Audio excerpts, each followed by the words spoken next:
क्या आप जानते हैं कि संसार में केवल एक ही ऐसे गुरु हुए जिन्हें मृत्यु को भी जीवन देने वाली संजीवनी विद्या स्वयं भगवान शिव ने प्रदान की थी। वो कोई साधारण व्यक्ति नहीं बल्कि दैत्यों के अद्वितीय गुरु शुक्राचार्य थे।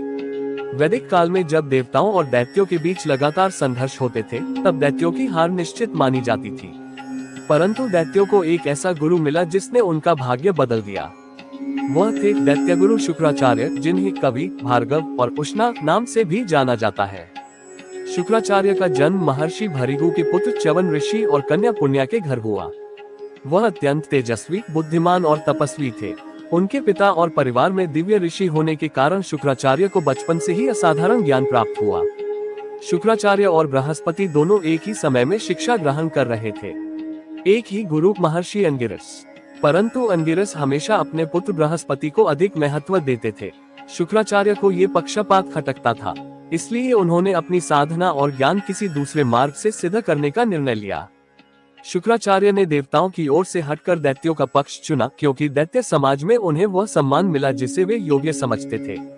वे दैत्यों के आध्यात्मिक गुरु, राजनीतिक मार्गदर्शक और सैन्य सलाहकार बने। उनकी रणनीति और ज्ञान का प्रभाव इतना जबरदस्त था कि दैत्य बार बार देवताओं को चुनौती देने लगे। देवताओं से हर बार की हार के बाद दैत्यों ने शुक्राचार्य से कहा कि यदि मृत योद्धा फिर से जीवित हो जाए तो जीत निश्चित हो जाएगी। शुक्राचार्य ने इस समस्या का समाधान खोजने के लिए संकल्प लिया। उन्हें चाहिए थी संजीवनी विद्या, जो मृत शरीर में पुनः प्राण फूंक सके। शुक्राचार्य हिमालय की ओर गए और गहन तपस्या आरंभ की। उन्होंने कई वर्षों तक भोजन तक नहीं किया। सिर्फ श्वास पर नियंत्रण रखते हुए उन्होंने अपना शरीर बिल्कुल स्थिर कर लिया। उनकी तपस्या इतनी भयंकर थी कि देवता भी भयभीत हो उठे। अंततः उनकी तपस्या से प्रसन्न होकर भगवान शिव स्वयं उनके सामने प्रकट हुए। शिवजी ने कहा, हे भार्गव पुत्र, तुम्हारा तप मुझे प्रसन्न कर गया है। मांगो, क्या वर चाहिए? शुक्राचार्य ने विनम्र होकर कहा, प्रभु, दैत्यों की रक्षा के लिए मुझे संजीवनी विद्या प्रदान करें। भगवान शिव ने उन्हें मृत संजीवनी विद्या प्रदान की। ये वह विद्या थी जिसकी शक्ति से शुक्राचार्य किसी भी मृत असुर को पुनर्जीवित कर सकते थे।